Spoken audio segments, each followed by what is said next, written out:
یہ بات یاد رکھیں، جو جس طریقے سے بھی مرے.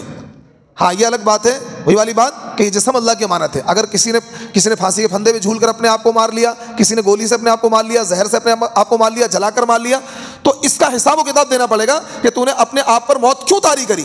حالانکہ وہ موت اس کی اسی طریقے سے مقدر تھی، وہ اس کی اسی طریقے سے مقدر تھی جو اس طریقے سے آئی ہے. موت تو اللہ نے متعین کری تھی، لیکن اس کا وہی ٹائم متعین تھا. جیسے کوئی انسان ایکسیڈنٹ سے مر گیا، کوئی انسان ڈوب کر مر گیا، کوئی انسان کسی انسان نے اپنے آپ کو خود مار لیا، تو اب اس نے، کیونکہ موت کے اس کا ٹائم وہی متعین تھا، لیکن اس نے اپنے آپ کو جو ختم کیا ہے، اس ختم کرنے کی ذمہ داری اب اس کو کیا ہے، اس کا جواب اللہ تعالیٰ کے وہاں دینا پڑے گا، اللہ تعالیٰ کے وہاں دینا پڑے گا.